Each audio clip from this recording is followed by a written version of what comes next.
Hey guys, Garrett here from iOS Pro. Today I'm going to be converting a blue iPhone 5C to a white iPhone 5C today. So let's get started.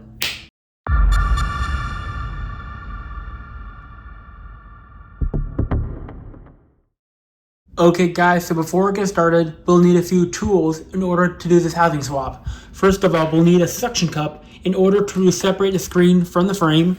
The second, we'll need a plastic spudger in order to help us release the clips and the connectors inside the phone.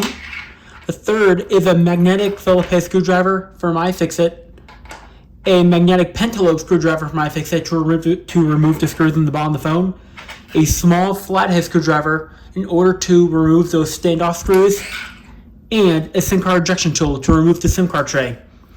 Alright, so in order to do this, first of all, here's my iPhone 5C right here, perfectly working.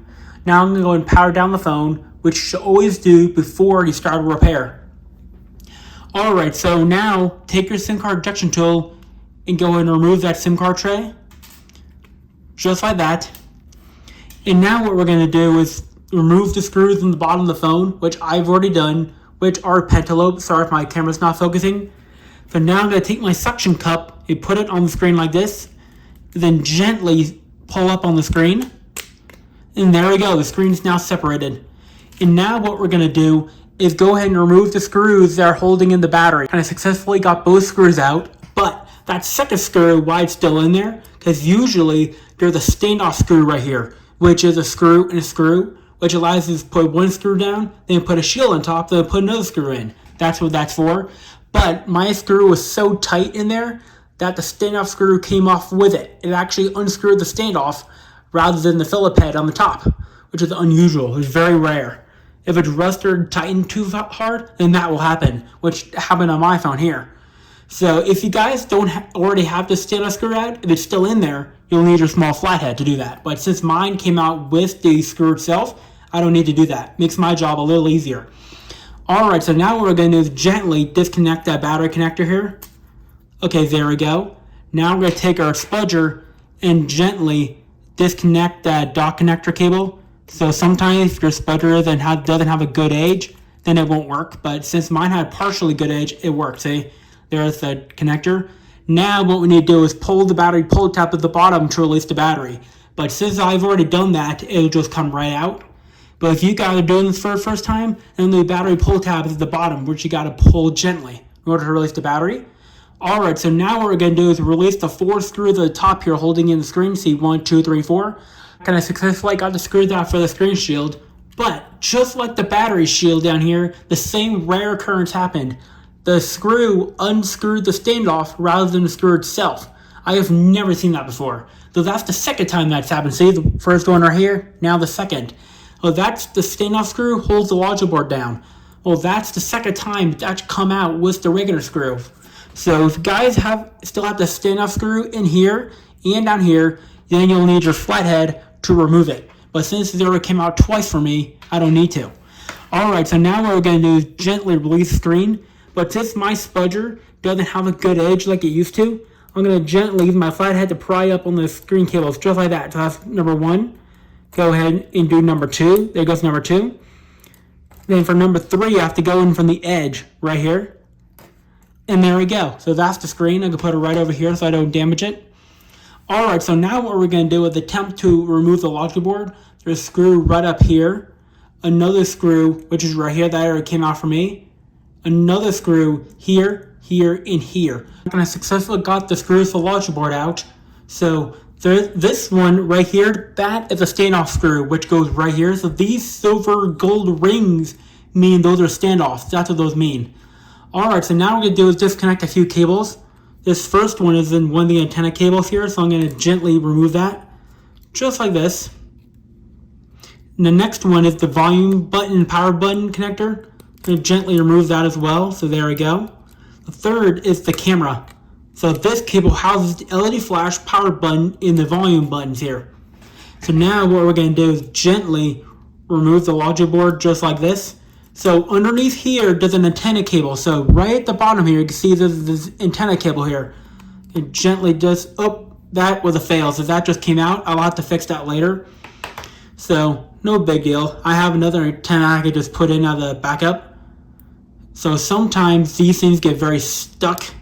Okay, I've just got it off there. So major fail. So I will have to replace that antenna cable once the time comes. So I'll go and take care of that later. So the same thing happened to my first gen SE. So I just switched out another antenna as a spare, and it worked perfectly.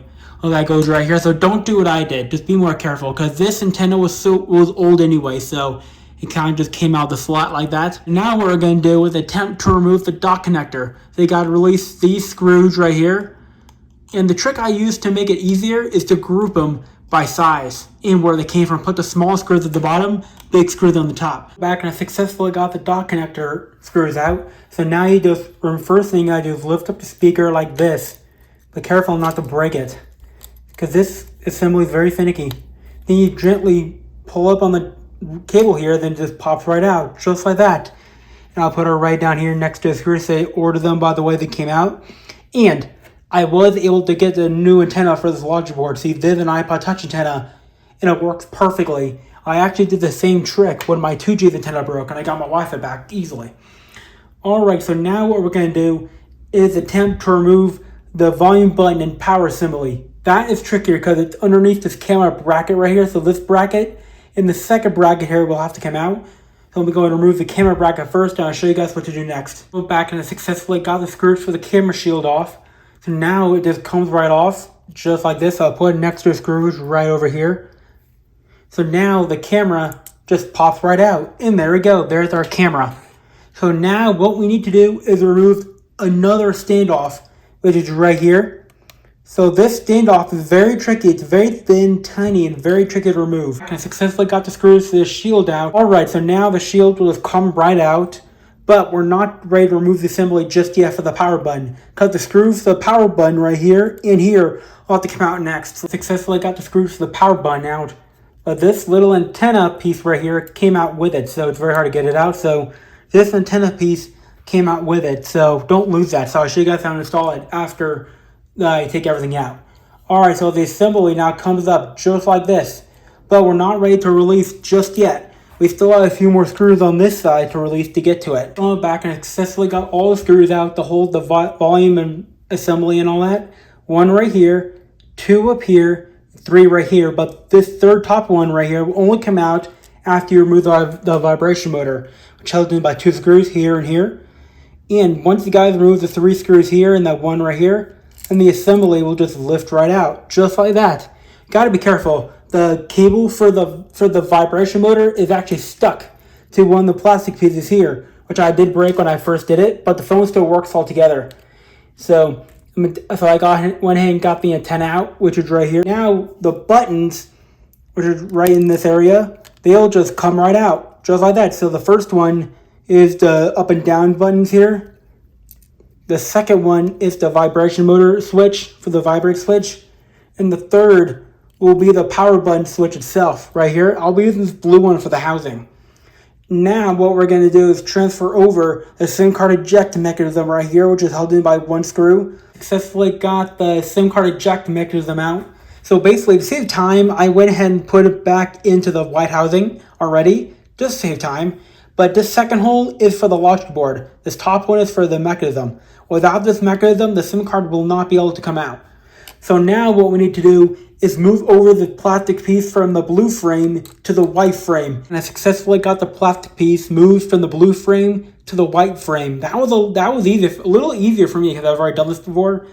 But if you guys do this on your own for the very first time, the glue and adhesive will be very strong. So you have to use like a plastic piece or like a credit card method to release it. I've done that already, so it's a little easy. So now what we need to do is go ahead and get this little antenna piece moved over from the old housing to the white housing. And I successfully got the antenna piece right here moved from the old frame to the new frame. And the reason why I didn't put a screw in that second hole is because that second hole is part of the logic board assembly. You see that little top hole right here where my finger is? It actually tucks underneath the antenna, kind of like this. So you gotta make sure the gap between the screw hole and the antenna, just like that. Alright, so now, if you guys have ordered a housing off of eBay or any other site, like with no parts in it, you'll have to move over these speaker grills over to the new housing. But since this housing came with phone, I've already taken apart years ago and reused, I don't have to do that. Okay, so now what we need to do is move these screen clips, 1 here, 2 here, 3 and 4. I gotta move all 4 of them over to the new housing. Successfully got the screen clip transferred over to the new housing. 1, 2, 3, 4, just like that. So now what I'm gonna be doing is going to reinstall the dock connector now. So we're done with the old housing. Now I can focus on the new housing. You see everything will just fit in a place like this. Make sure the microphone gets into a little black plastic piece. And once everything slides in, it'll look just like this. So now what we're going to do is install the screws again that went to the dock connector. So I'm back and I successfully got the dock connector all reinstalled with the screws now. And now what we're going to do is reinstall the camera protective piece that goes over the camera lens, which is right here, see? Now when we put it in, make sure the screw hole is parallel to this little screw hole right here. That's what allows this shield here to be screwed in properly. Let me just reposition my camera and make this easier for you guys to see just a little bit. Okay, there we go. So now what we're going to do is reinstall the volume and mute switches. So now, the way it works is, this long end right here on the left goes downward toward the bottom of the frame. Kind of like this, see? It looks like this. If you put the long end up, it won't go in. Just gotta let you guys know about that. Next up, we're going to install the mute switch. So, you can use the mute switch that comes with the new housing, but I would prefer using the one that came with my other one, the blue one. See? Make sure it's in the mute position, otherwise it will make it 10 times harder to install because by default, gravity wants to pull down on the mute switch and put it in mute. So it's easier to do that way. Alright, so now what we're going to do is take the flex cable here and reinstall it. So make sure the volume button piece goes in first, then put the vibration motor on top of it, see? The vibration motor, like a clip, is right on top of that. Alright, there we go. So now what we're going to do is go ahead and get the screws reinstalled for the volume buttons. I'll go back and I successfully got the volume buttons and the mute switch reinstalled just like that.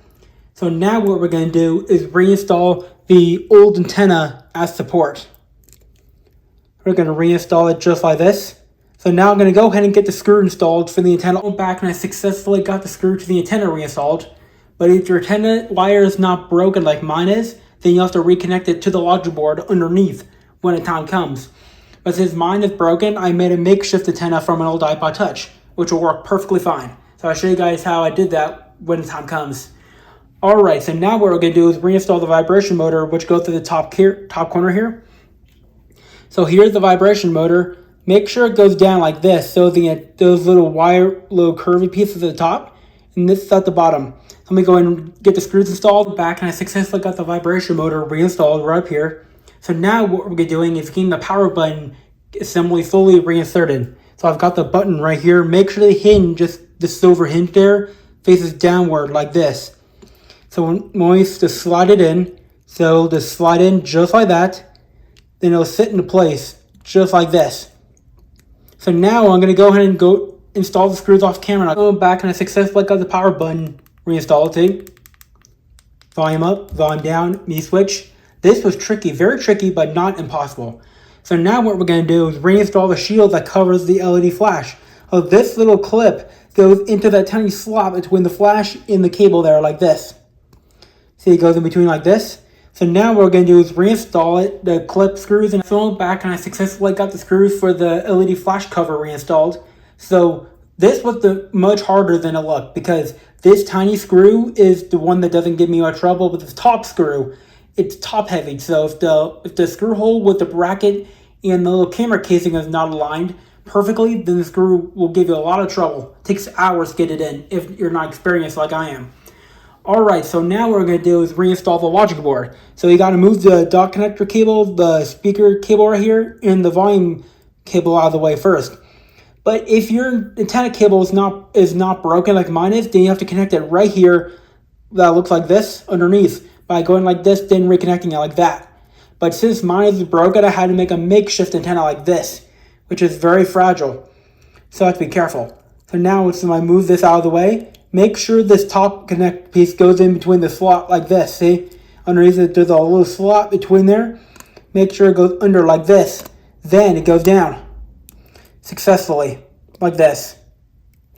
Sometimes if it gets a little stuck, just be patient. Okay, there we go. Now I'm going to reconnect the volume button connector. Sometimes get a little sticky. There we go. I'm going to reconnect the dock connector cable as well. It works, but sometimes you'll hear it click down. So now with the antenna, we got to make sure it fits in there without touching anything, which is a little harder.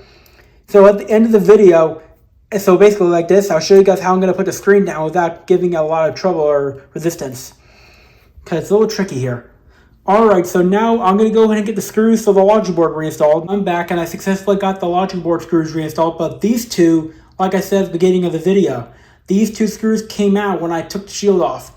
So the screws are not broken, they just got stuck with the other screws. So this normal screws unscrewed the standoffs.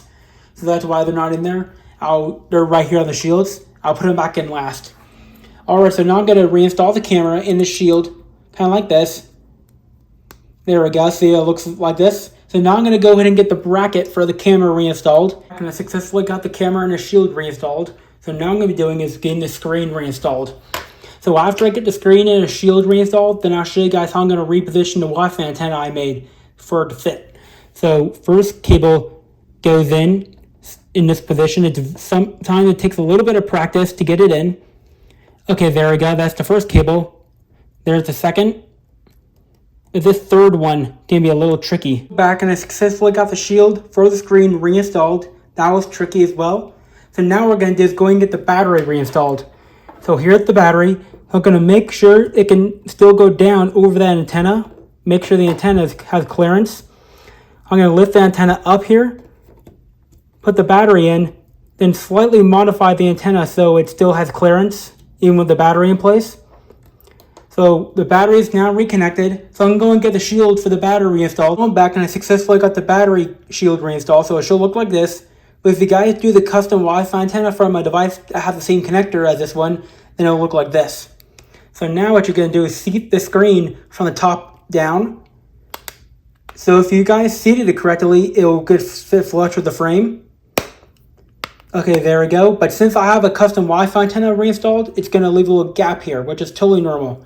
But since my SIM card tray broke during the process, I'm going to use a metal SIM tray, which honestly looks a little better. Then reinstall the screws, which I don't have mine right now. I'm going to try it out. Success. So my phone worked on the very first try. So I'm going to come back to you guys once it's done booting up. I'm back and my iPhone 5C is finished powering on. As you guys can see, my iPhone 5C now works perfectly. The mute switch works. The volume up and down. I turned off the vibration motor settings just for now.